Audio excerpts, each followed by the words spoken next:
ಅನುದಿನ ಅನುಕ್ಷಣ ಮನೆಯಲ್ಲೂ ಕಲಿಯೋಣ, ಕಲಿಕೆಯ ಹೊಸ ಹಾದಿಯಲಿ ಜೊತೆಗೂಡಿ ಹೆಜ್ಜೆಯ ಹಾಕೋಣ, ಸಂತಸದಿ ಕಲಿಯೋಣ ನಮ್ಮ ಹೆಮ್ಮೆಯ ಈ ಕ್ಲಾಸಿನಲ್ಲಿ. Yes, sir. Yes, teacher. Present, ma'am. अस्सलामुअलैकुम। मैं सिराजुद्दीन मनियार सरकारी लोअर प्राइमरी स्कूल खिला कंपली हॉस्पेट बल्लारी आप सबका खैर मक़दम करता हूँ। बच्चों, आज हम ज़िंदगी के एक अहम वसीले के बारे में जानने की कोशिश करेंगे, जिसको हम बेख्तियार इस्तेमाल करते हुए जा रहे हैं, जिसका कोई तोल मोल नहीं है। तो मैं आपसे शुरुआत में चंद सवालात को दरियाफ़त करूँगा, लिहाजा आप इनके सवालात जवाब देते जाएं। तो मेरा पहला सवाल है, हमें ज़िंदगी गुजारने के लिए किन किन चीज़ों की ज़रूरत है? बच्चों, इसका जवाब है, हमें ज़िंदगी गुजारने के लिए हवा, पानी, मिट्टी, घर और मोबाइल वगैरह की ज़रूरत है। इसी तरह मेरा दूसरा सवाल है, बदन की सफाई, घर की सफाई, दीगर कामों के लिए हम किस वसीले का ज़्यादातर इस्तेमाल करते हैं? तो जवाब, बदन की सफाई, घर की सफाई और दीगर कामों के लिए हमें पानी की बेहद ज़रूरत है। तो बच्चों, आज हम आपकी दरसी किताब, चौथी जमात की दरसी किताब जिसका नाम है माहौलियाती मुताला, उसमें बूंद बूंद पानी का सबक पढ़ने जा रहे हैं। आज हम पानी के मुताल्लिक़ जानकारी हासिल किएंगे। तो इस सबक में हमें आमोज़ी मुहासिल कौन से हैं, इसकी तरफ नज़र डालनी होगी। तो बच्चों, इसका पहला आमोज़ी मुहासिल है, पानी का चक्कर बयान करेंगे। उसके बाद रोज़ाना इस्तेमाल होने वाले पानी की गैर रिवायती पैमाइश करेंगे।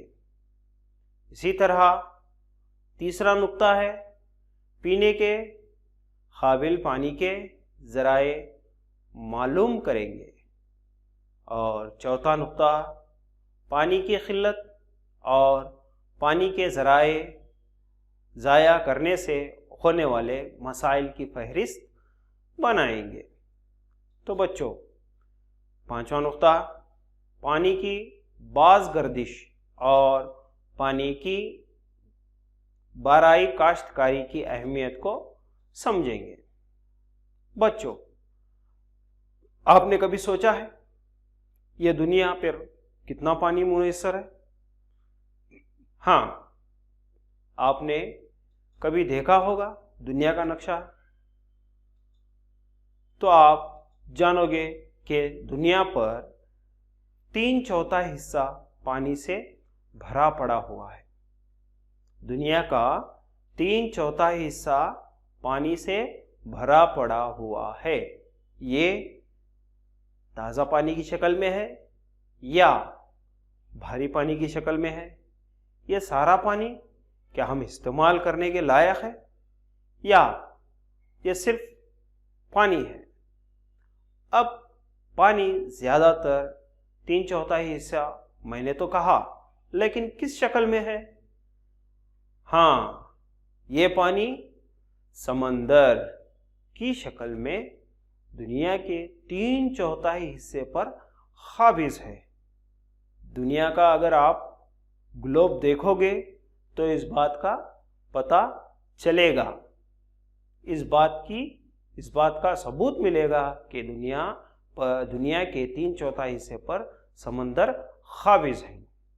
और यही पानी सूरज की रोशनी की वजह से गर्म होकर भाप बनकर आसमान में उड़ जाता है।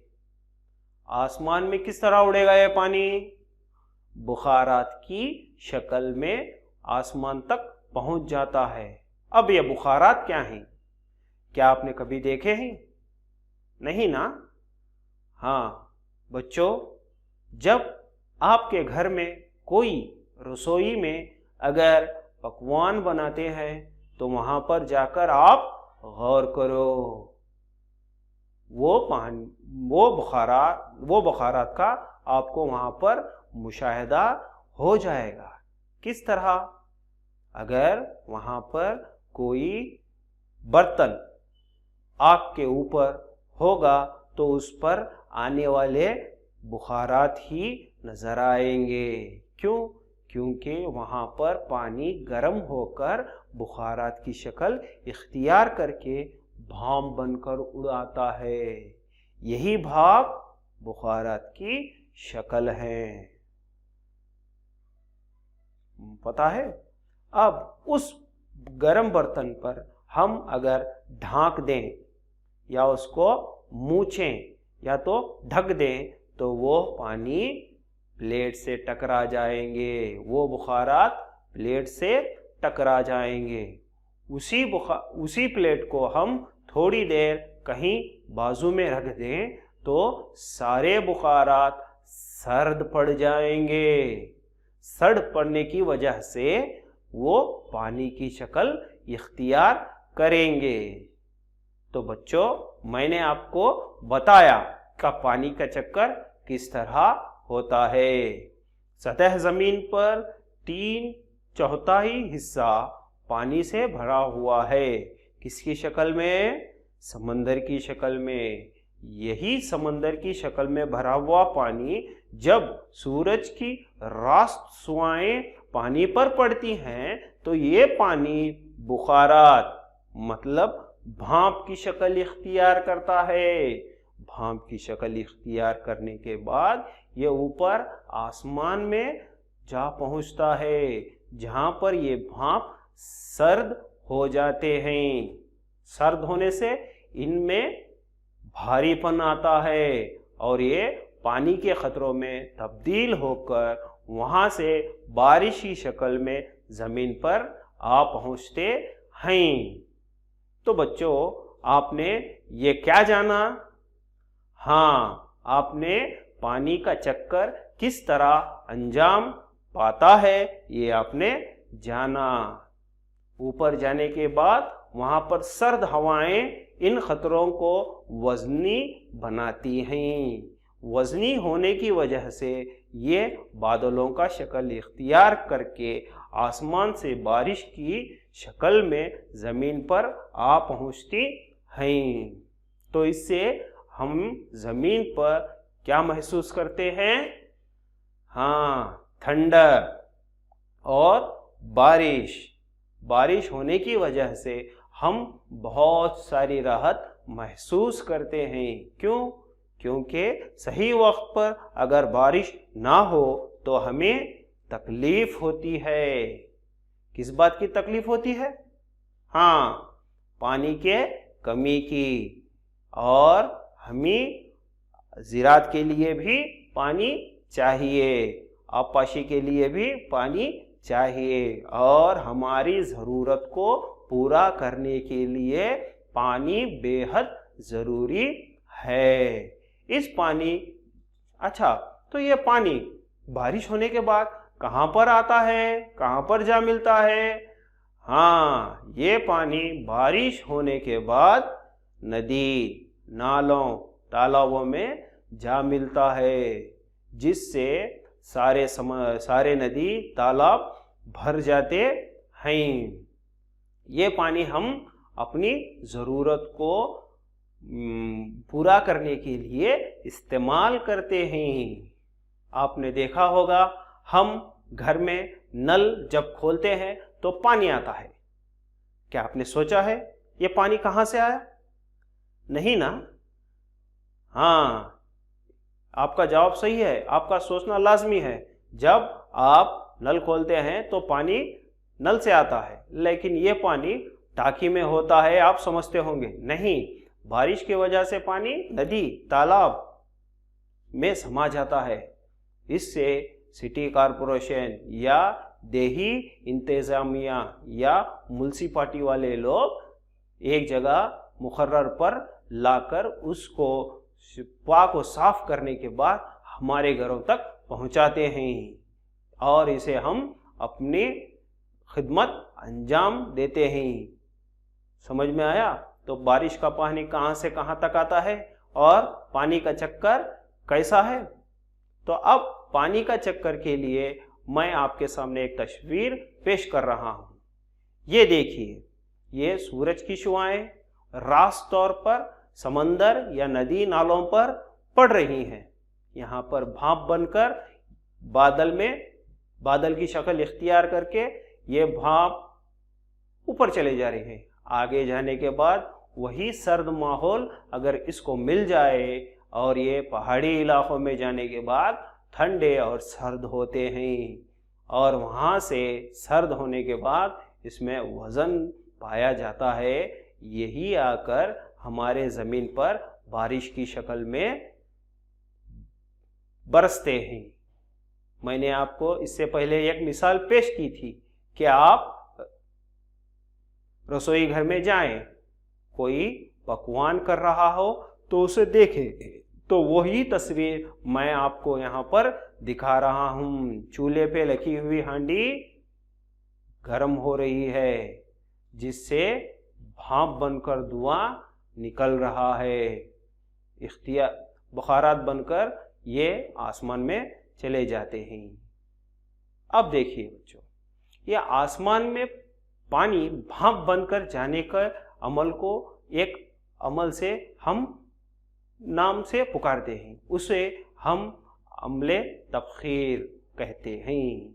ये अमले तबखीर कैसा होता है आपने तो जान लिया। ये अमले तबखीर जब पानी गर्म हो तो भाप बनकर उड़ जाता है या बुखारात बनकर आसमान में उड़ जाता है। ये भाप बनने की शक्ल को हम तबखीर कहते हैं। समझ में आई बात? पानी तबखीर पाकर आमोजिश होता है और यही आमोजिश की वजह से इसमें बहुत सारे मादे पाए जाते हैं और यही तबखीर शुदा पानी हम बारिश की शक्ल में इख्तियार करते हैं। बच्चों, आपके लिए यहाँ पर एक आसान सरगर्मी है। ये तबखीर का अमल आप भी घर बैठे कर सकते हैं। वो कैसे, मैं आपको बताऊंगा। आप एक प्लास्टिक की थैली लो, उस प्लास्टिक की थैली में आप थोड़ी मिकदार में पानी डाल दो। डालने के बाद उसके सिरे को घट मतलब हवा उसके अंदर दाखिल ना हो, इस तरह बांध दो, जहां पर सूरज की रोशनी उस थैली पर आसानी से पड़े। इसको ऐसे ही खुला छोड़ दो थोड़ी देर के लिए। थोड़ी देर के बाद अब आप जाकर उसका मुशाहिदा करो कि ये अमल कहाँ तक आया है। तो आपको वहां पर ये नज़ारा नजर आएगा कि उस थैली में पानी खतरों की शक्ल में नजर आएगा। ये कितनी देर का अमल है? ये आपको 2 या 3 घंटे तक करना है। तो इसकी ये बात आपको समझ में आ गई कि सूरज मेन जरिया है। मेन मतलब वाहिद जरिया है पानी को तबखीर करने के लिए। और ये तबखीर शुदा पानी सर्द हवाओं की वजह से वज़नी हो जाता है। वज़नी होने के बाद ये बारिश की शक्ल इख्तियार करता है, जिसमें नमकियात, मादनियात वगैरह पाए जाते हैं। यही पानी को हम इस्तेमाल करते हैं। अब सर्द हवा से पानी के बुखारात बूंदों में तब्दील होते हैं, इसी तरह पानी के बुखारात माया में तब्दील होने के अमल को अंजुमत कहते हैं। तो ये जो पानी माया मतलब भाप या बुखारात अंजुमत पाकर पानी की शक्ल को इख्तियार करते हैं या बारिश की शक्ल में ज़मीन पर गिरते हैं, तो ये अम्ले अंजुमद है। एक अम्ले तबखीर है, एक अम्ले अंजुमद है। यहाँ तक हमने जान लिया कि पानी का चक्कर क्या है। पानी का चक्कर ज़मीन के 3/4 हिस्से पर पानी है। ये सूरज की रास्त रोशनी जब पानी पर पड़ती है, समंदर, नदी, नालों पर, तो पानी भाप बुखारात बनकर हवा में, आसमान में जाता है। तो ये बुखारात को अम्ले तबखीर कहते हैं। यह अम्ले तबखीर सर्द हवाओं के थपेड़ों से वज़न बन जाते हैं। तो यही पानी के ख़तरे वज़न बनने की वजह से बारिश शक्ल में ज़मीन पर आते हैं। ये वज़नी ख़तरों को हम अम्ले अंजुमत कहते हैं।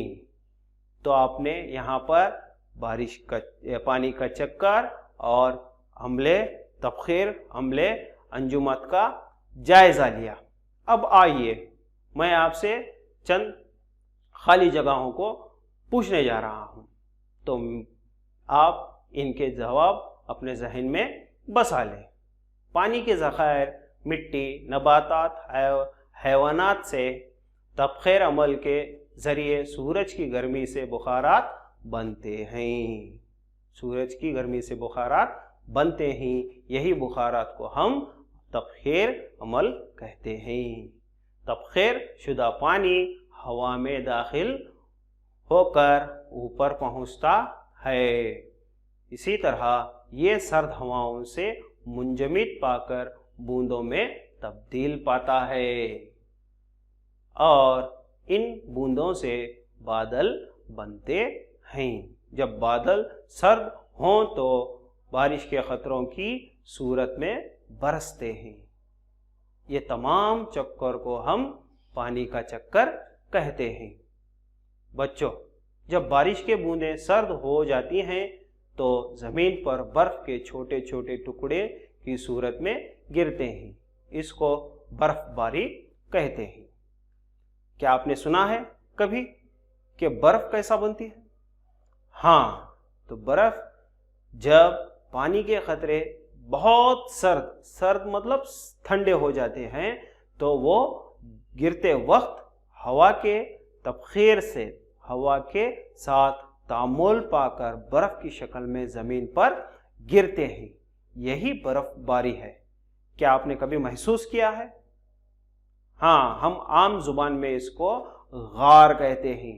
गार गिर रहे हैं, गार गिर रहे हैं बोल के बारिश में जब ये हमारे घरों में आवाज़ आती है, एकदम पत्थरों की आवाज़ या कोई पत्थर फेंक रहे हैं ऐसी आवाज़ आती है, तो हम बाहर दरवाज़ा अगर खोल के देखें तो मोटे मोटे बूंदें पड़ रही होती हैं। ये अमल बर्फ़बारी का अमल है।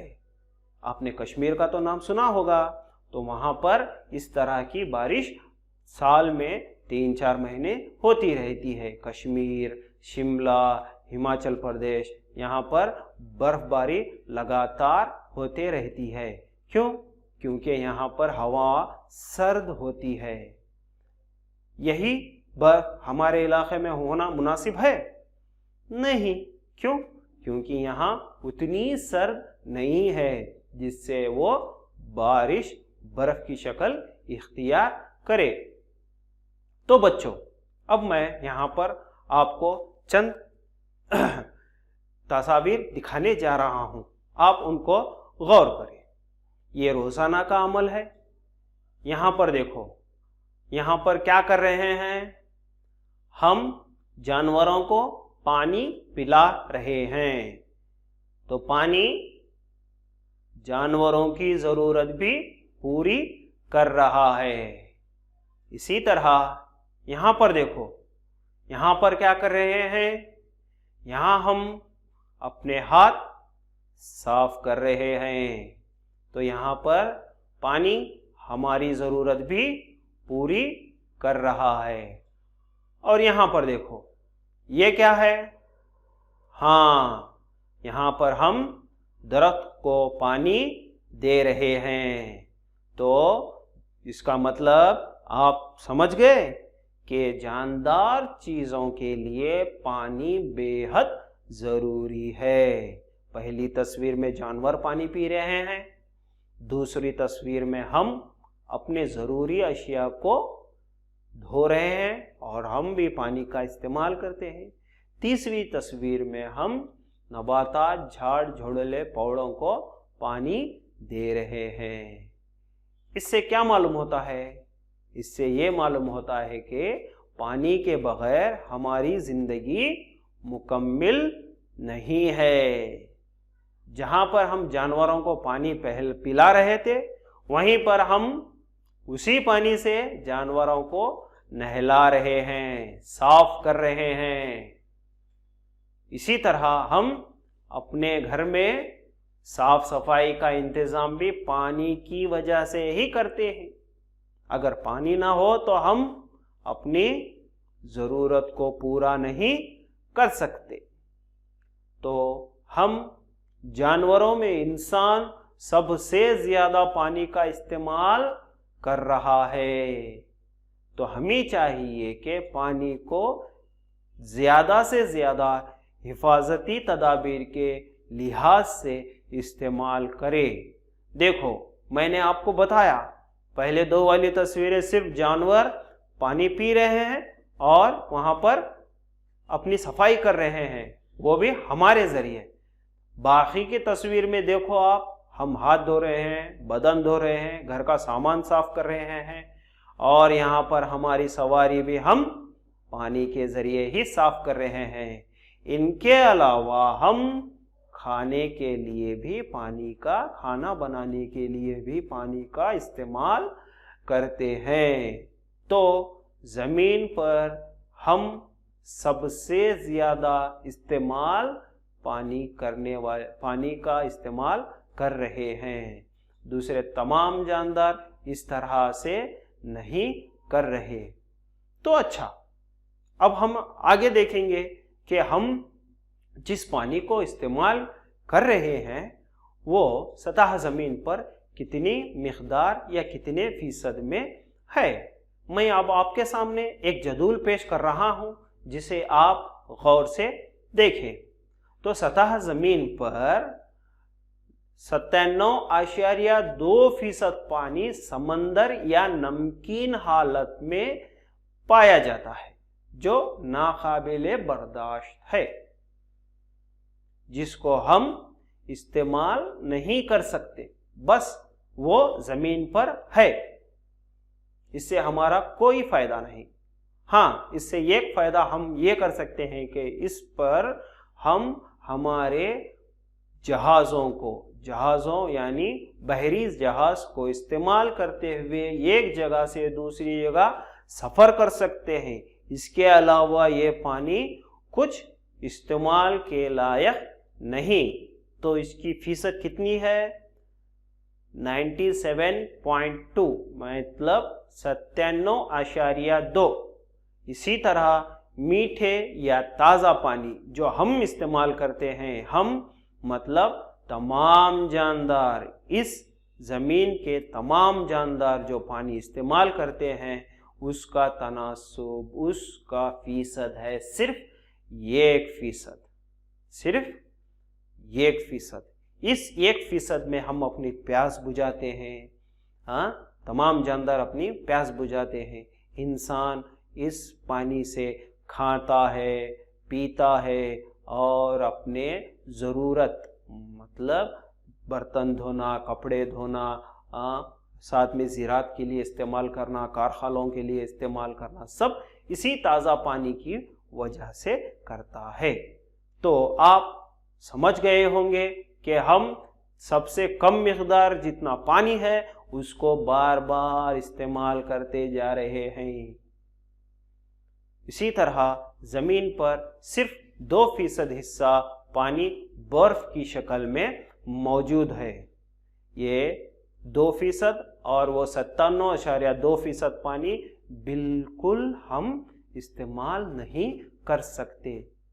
आपने बर्फ को कभी पकड़ कर देखा है, छू कर देखा है?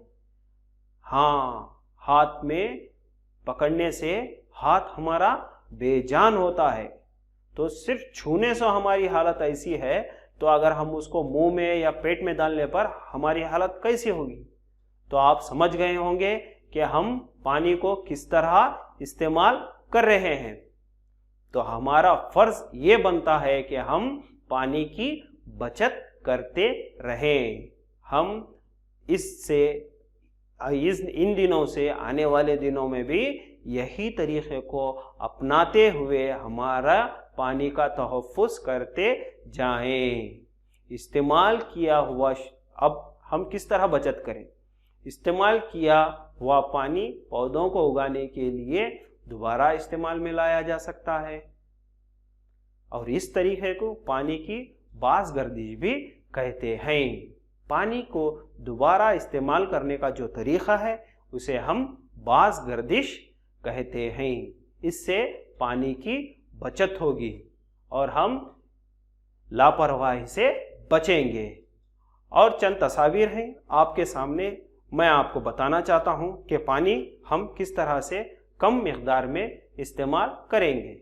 ये देखो, यहाँ पर बारिश हो रही है, जिसका सारा पानी हम छत के ज़रिए एक टंकी में महफूज कर रहे हैं, ताकि आने वाले दिनों में हमें पानी की किल्लत दरपेश ना हो। तो इसी तरह हम अपने इस इक़दाम को जारी रखें। और यहाँ पर देखो, टिपकाओ का तरीक़ा हम अपनी ज़राअत के लिए इस्तेमाल कर रहे हैं। इसी तरह हम घर में कोई नल खुला ना छोड़ें। क्यों? क्योंकि इससे पानी ज़ाया हो रहा है। तो आपने तमाम बातों पर गौर किया है कि पानी हमारी ज़िंदगी में कितना ज़रूरी है। तमाम जानवरों में इंसान ही है जो पानी को लगातार गंदा इस्तेमाल करता हुआ जा रहा है, यहाँ तक कि उसको अपने आगे की कुछ ही फिक्र नहीं।